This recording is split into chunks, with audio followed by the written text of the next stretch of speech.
نحمدہ و نصلی علی رسولہ الکریم اما بعد فاعوذ باللہ من الشیطان الرجیم بسم اللہ الرحمن الرحیم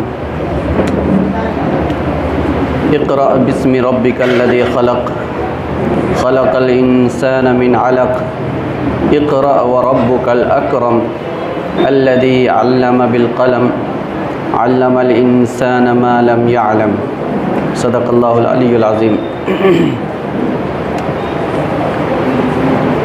وعن عائشة رضی اللہ تعالی عنہ قالت کان خلقہ القرآن۔ معزز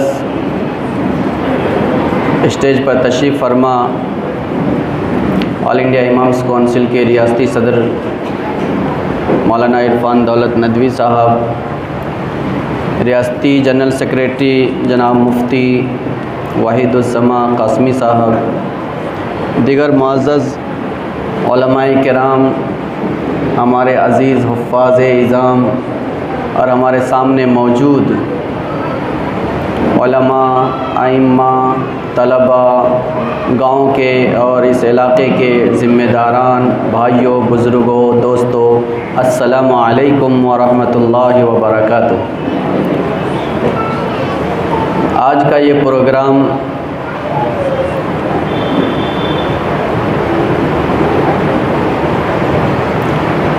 دعوت مدرسہ دعوت القرآن کی طرف سے منعقد کیا گیا ہے۔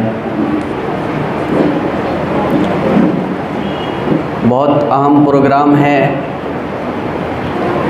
آپ تمام حضرات، بالخصوص پروگرام منعقد کرنے والے اور اس پروگرام کے اہم عناصر، ہمارے عزیزم حفاظان کرام خصوصی مبارکبادی کے لائق ہیں، جنہوں نے قرآن کریم حفظ کیا ہے۔ اللہ کے نبی صلی اللہ علیہ وسلم نے فرمایا ہے، جس کا بچہ حافظ ہوگا، بچے کو تو جنت ملے گی، اس کے والدین کو بھی کل حشر کے میدان میں سر پہ تاج پہنایا جائے گا، وہ بھی معمولی نہیں، ہیرے اور موتیوں کے تاج پہنائے جائیں گے۔ حفظ کی فضیلت مجھے نہیں بیان کرنی ہے، وہ آپ لوگوں کو معلوم ہے۔ میں نے قرآن شریف کی جو پہلی وحی اللہ کے نبی صلی اللہ علیہ وسلم پر نازل ہوئی تھی، وہ میں نے تلاوت کی ہے۔ اس میں اللہ تعالیٰ یہ حکم دے رہا ہے کہ تم پڑھو اپنے رب کے نام سے، اس رب کے نام سے جس نے آپ کو خون بستہ سے پیدا کیا، خون کے لوتھڑے سے پیدا کیا، وہ رب جو بہت مہربان ہے، جس نے انسان کو وہ چیزیں سکھلائی ہے جو وہ نہیں جانتا تھا، اور سکھلایا قلم کے ذریعے سے ساری چیزیں، اور ساری چیزیں قلم کے ذریعے سے سکھلائی ہیں۔ یہ ابتدائی وحی ہے۔ آپ لوگوں کو معلوم ہوگا، آپ لوگ کئی بار سنے ہوں گے کہ جب یہ آیت رسول اللہ صلی اللہ علیہ وسلم پر نازل ہو رہی تھی، اس وقت آپ صلی اللہ علیہ وسلم بہت زیادہ پریشان تھے۔ آپ کو جب جبریل علیہ السلام غار ثور کے اندر آج سے 1400 سال پہلے غار ثور میں، جہاں آپ صلی اللہ علیہ وسلم تنہائی میں عبادت کرتے تھے، وہاں پر جبریل علیہ السلام آ کر کے آپ صلی اللہ علیہ وسلم کو یہ پڑھانا چاہا، تو آپ صلی اللہ علیہ وسلم نے فرمایا ما انا بقاری، میں نہیں پڑھ سکتا۔ پھر جبریل علیہ السلام نے کہا کہ آپ پڑھو اقرأ باسم ربک الذی خلق، تو انہوں نے کہا ما انا بقاری، میں نہیں پڑھ سکتا ہوں۔ پھر بتایا، تو تیسری مرتبہ آپ کو ایسا دبوچ کر کے، جیسے معانقہ کرتے ہیں ویسا سینے سے لگ کر دبوچ کر کے بتایا پڑھو، تو آپ صلی اللہ علیہ وسلم نے پڑھا ہے۔ یہ جو آپ صلی اللہ علیہ وسلم بار بار بول رہے تھے میں نہیں پڑھ سکتا، میں پڑھنے والا نہیں ہوں، میں پڑھا ہوا نہیں ہوں، کیوں کہہ رہے تھے؟ آج چھوٹا سا بچہ 5 سال کے ایک بچے کو لیجئے، آپ اس 5 سال کے بچے کو آپ پڑھائیے، پڑھو اقرأ باسم ربک الذی خلق، پڑھ لے گا کہ نہیں؟ پڑھ لے گا نا. پھر رسول اللہ صلی اللہ علیہ وسلم دنیا کے سب سے سمجھدار، تاریخ انسانیت کے سب سے زیادہ ذہین اور فتین شخصیت، رسول اللہ صلی اللہ علیہ وسلم انبیاؤں کے سردار، اللہ کے محبوب ترین ہستی، وہ بار بار بول رہے ہیں میں نہیں پڑھ سکتا ہوں. کیوں بول رہے ہیں؟ ہم لوگ یہ سوچتے ہیں اور سنتے ہیں کہ وہ تختی پہ لکھ کے لائے تھے، آپ دیکھ کر پڑھنا نہیں جانتے تھے اس لیے آپ بول رہے تھے. ایسا بھی ہو سکتا ہے، یہ بھی تفسیر ہم مان لیتے ہیں، لیکن حقیقت وہ نہیں. حقیقت میں رسول اللہ صلی اللہ علیہ وسلم کیوں بار بار انکار کر رہے تھے؟ اس لیے کہ آپ صلی اللہ علیہ وسلم کو یہ معلوم تھا اس پڑھانے کا مقصد کیا ہے. یہ جو کہا جا رہا ہے پڑھ اللہ کے نام سے، اس کو پڑھانے کا مقصد کیا ہے؟ اس کا مقصد صرف الفاظ یاد کر لینا نہیں، صرف ایک اللہ تعالیٰ ایک کلام دے رہا ہے اس کو اپنے ذہن میں اتار لینا نہیں، بلکہ اس کا مقصد یہ تھا کہ آپ کو پڑھنا ہے زمین اور آسمان کے بیچ میں رہنے والے مخلوق کے تمام حالات کو، عرش سے لے کر کے فرش تک کے سارے نظام کو، اس نظام کے اندر کہاں کہاں گڑبڑی ہو رہی ہے اس سب کو، اس انسانی سماج کے اندر کون کون ظلم کر رہا ہے، کون انسانی حقوق کو چھین رہا ہے، کون انسانوں کو مار رہا ہے، کون عورتوں کو زندہ دفن کر رہا ہے، کون عورتوں کو سامان کی طرح استعمال کر کے پھینک دے رہا ہے، کون پڑوسیوں کو ستا رہا ہے، کون کمزوروں کا حق زبردستی لوٹ لے رہا ہے، کون ڈاکہ ڈال رہا ہے، کس جگہ کا ماحول کیسا ہے، ان سارے حالات کو پڑھنے کے بعد ان کا حل دینا ہے. ان کو پڑھ، یہ پڑھ جب بول رہا ہے اللہ تعالیٰ تو پڑھ کا مطلب صرف اس کو یاد کر نہیں. دو الفاظ استعمال کرتے ہیں ہم لوگ، ایک پڑھنے کا لفظ استعمال کرتے ہیں جس کو قرات بولتے ہیں، اور ایک تعلیم کا لفظ بولتے ہیں، علم کا لفظ ہم لوگ بولتے ہیں جس کو سکھانا بولتے ہیں. علم، تعلیم کا معنی سکھانے کے آتے ہیں، پڑھنے کے نہیں، اور قرات کے معنی پڑھنے کے آتے ہیں، سکھانے کے نہیں. لیکن یہ دونوں ایک دوسری جگہ میں ہم لوگ استعمال کرتے ہیں. آج ہم لوگ جب یہاں بیٹھے ہیں اور ایک پروگرام میں بیٹھے ہیں تو ہم کو پہلے یہ سمجھنا ہے کہ قرآن کیا ہے، قرآن کیوں نازل ہوا ہے، قرآن کے نزول کا مقصد کیا ہے، اس مقصد کو ہم کیسے پورا کر سکتے ہیں. صرف اللہ تعالیٰ نے کہا پڑھ اور ہم نے پڑھ لیا ہے، کیا یہی مقصد قرآن کے نزول کا ہے؟ کیا اس طرح سے ہم قرآن کے مقصد کو پورا کر لے رہے ہیں یا اس کے آگے بھی کچھ کرنا ہے؟ اس کے آگے بھی کچھ کام ہے ہمارے ذمے. قرآن وما ينطق عن الهوى ان هو الا وحی یوحى، یہ اللہ تعالیٰ کا دیا ہوا کلام ہے، اس میں کوئی شک نہیں ہے. قرآن شریف کی تعریف ہے وہ اللہ تعالیٰ کا کلام جو رسول پر فرشتے کے ذریعے سے بغیر شک و شبہ کے نازل ہوا ہے، اور حرف بحرف آج بھی وہ محفوظ ہے. نقل متواتر کے طور پر ہم تک پہنچا ہے، اس میں کوئی بھی کمی کوتاہی نہیں ہے، کچھ بھی نقص نہیں ہے اس کے اندر. اس کو قرآن کہتے ہیں. قرآن کے نزول کا مقصد وما انزلنا علیک القرآن لتشقى ہے. قرآن اس لیے نازل نہیں کیا گیا تاکہ انسان مشقت میں، پریشانی میں، تکلیف میں، مصیبت میں پڑ جائے. قرآن اس لیے نازل نہیں کیا گیا کہ انسان ذلت میں، رسوائی میں زندگی گزارے. قرآن اس لیے نازل نہیں کیا گیا کہ انسان اس روئے زمین پر سارے مخلوق سے دب کر زندگی گزارے. قرآن اس لیے نازل نہیں کیا گیا کہ قرآن پڑھنے والے کو لوگ حقارت کی نگاہ سے دیکھیں. قرآن اس لیے نازل نہیں کیا گیا کہ قرآنی اداروں کو کی طرف لوگ توجہ نہ دیں. قرآن اس لیے نازل نہیں کیا گیا کہ قرآن کے خلاف عدالتوں کے اندر مقدمے چلائے جائیں. اس لیے نازل نہیں کیا گیا کہ ان کے آیتوں کے خلاف بکواس کیے جائیں. اس لیے نازل نہیں کیا گیا ہے کہ قرآن کے نظریے کے خلاف ہائی کورٹ میں یا سپریم کورٹ میں فیصلے کیے جائیں.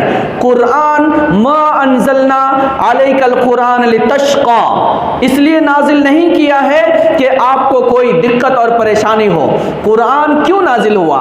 قرآن اس لیے نازل ہوا کہ انسان کو انسان کیسے بنایا جائے، انسان سے حیوانیت اور درندگی کے مادے اور جذبات کو کیسے نکال کر انسان کے اندر انس، انسان کے اندر لطف، انسان کے اندر ہمدردی، انسان کے اندر انسانیت پیدا کی جائے۔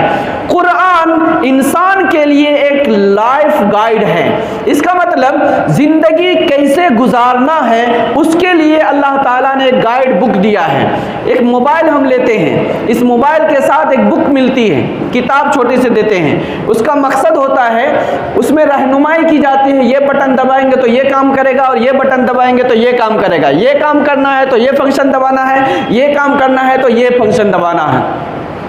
جس طریقے سے موبائل چلانے کے لیے ایک گائیڈ بک دی جاتی ہے، اسی طریقے سے اس انسانی مشین کو چلانے کے لیے اللہ تعالیٰ نے قرآن دیا ہے۔ انسان ایک مشین ہے، یہ انسان ایک مشین ہے۔ ہم لوگ سوچتے ہیں ہم تو انسان ہیں۔ آپ لوگوں نے بچوں کو دیکھا ہے، چھوٹا سا کھلونا رہتا ہے، اس کو ریموٹ سے چلاتے رہتے ہیں، بچے چلاتے ہیں نا، ریموٹ سے آگے پیچھے چلاتے رہتے ہیں۔ ایسی ہی ہماری زندگی کا ریموٹ اللہ کے ہاتھ میں ہے۔ اس ریموٹ کو اللہ تبارک تعالیٰ نے اپنے کنٹرول میں رکھا ہے، لیکن اس انسان کو ریموٹ کے تھرو کیسے چلایا جا سکتا ہے، کیسے صحیح راستے پر چلایا جائے گا، اس کے لیے اللہ تعالیٰ نے قرآن دیا ہے۔ قرآن اس لیے نازل نہیں کیا گیا کہ ہم تلاوت کریں اور بس، قرآن اس لیے نازل نہیں کیا گیا کہ ہم تلاوت کریں اور بس کام ختم ہو گیا۔ قرآن اس لیے بھی نازل نہیں کیا گیا کہ قرآن کی تلاوت کر کے ہم ثواب حاصل کریں۔ قرآن اس لیے بھی نازل نہیں کیا گیا کہ قرآن کو تراویح میں سنایا جائے۔ قرآن اس لیے بھی نازل نہیں کیا گیا کہ قرآن کے ذریعے سے برکت حاصل کی جائے۔ قرآن صرف اس لیے نازل کیا گیا ہے کہ انسان اپنی زندگی گزارنے کے لیے اس سے رہنمائی حاصل کرے۔ قرآن انسان کی زندگی کیسے گزرے گی اور گزارنی چاہیے، اس کے لیے قرآن نازل ہوا ہے۔ اس کے لیے آپ کی توجہ ادھر مبذول کرانا ہے، اس لیے ایک ایک حرف پر 10 نیکیاں اللہ تعالیٰ نے رکھا ہے۔ اس کو گھر میں رکھنے سے شیطان بھاگتا ہے، لیکن بھگانے کے لیے قرآن نازل نہیں ہوا ہے۔ اس کو آپ پڑھیں گے تو آپ کو ثواب ملے گا، اس کے اندر بہت سارے اجر ہیں، بہت ساری فضیلتیں ہیں، لیکن اس فضیلت کے لیے صرف قرآن نازل نہیں ہوا۔ قرآن انسان کی زندگی کو اللہ کے مرضی کے مطابق گزارنے کے لیے نازل ہوا ہے۔ اب اگر ایک انسان قرآن پڑھتا ہے لیکن اللہ کے مرضی کے خلاف زندگی گزار رہا ہے، ایک انسان قرآن سے برکت حاصل کرتا ہے لیکن اللہ کی مرضی کے خلاف زندگی گزارتا ہے، ایک انسان قرآن کی تلاوت کرتا ہے مگر اللہ کی مرضی کے خلاف زندگی گزارتا ہے، وہ انسان وہی قرآن نماز میں پڑھتا ہے لیکن نماز بھی انسان اللہ کی مرضی کے خلاف ادا کرتا ہے۔ اس کا مطلب قرآن کو اپنے مقصد میں استعمال نہیں کیا جا رہا۔ یہ ایسا ہوگا جیسے موبائل کے ذریعے سے پانی اپچنے کا کام لیا جائے۔ ایک موبائل کے ذریعے سے پانی اپچنے کا کام لیا جائے گا تو موبائل اپنے مقصد میں استعمال نہیں ہو رہا ہے۔ موبائل کا الگ کام ہے، پانی اڑانے کا کام دوسرے برتن کا ہوتا ہے۔ قرآن وحی کی ابتدا جب ہوئی، رسول اللہ صلی اللہ علیہ وسلم جب بہت پریشان، ہانپتے کانپتے اور بہت زیادہ الجھن میں گھر آئے تو خدیجہ رضی اللہ تعالی عنہا نے حضور صلی اللہ علیہ وسلم کو تسلی دی۔ آپ صلی اللہ علیہ وسلم نے فرمایا اب تو میں ختم ہو جاؤں گا، اب میں نہیں بچوں گا۔ بہت ایک بھیانک کیا ہے صورتحال پیش آ گئی تھی اور بہت زیادہ گھبرا گئے تھے، ڈر گئے تھے، اس لیے آپ صلی اللہ علیہ وسلم نے فرمایا اب میں نہیں بچوں گا۔ خدیجہ رضی اللہ تعالیٰ عنہ نے آپ صلی اللہ علیہ وسلم کو تسلی دی تھی۔ تسلی کے بعد کچھ دنوں تک وحی نہیں آئی، اس کے بعد دوسری مرتبہ جو وحی آئی ہے وہ ہے قرآن نزول کا مقصد، وہ حضور صلی اللہ علیہ وسلم کی ذمہ داری، وہی ہے ایک ایک مسلمان کی ذمہ داری۔ وہ کیا ہے؟ قم فانذر، اب آپ کے بیٹھنے کا ٹائم نہیں، اب آپ کے آرام کرنے کا ٹائم نہیں، اب آپ اٹھ جائیے۔ اب انسانوں کو قرآن سے آگاہ کرنے کا وقت آ گیا ہے، اب انسانوں کو درندگی سے نکال کر انسان بنانے کا وقت آ گیا ہے، اس کے لیے آپ تیار ہو جائیے۔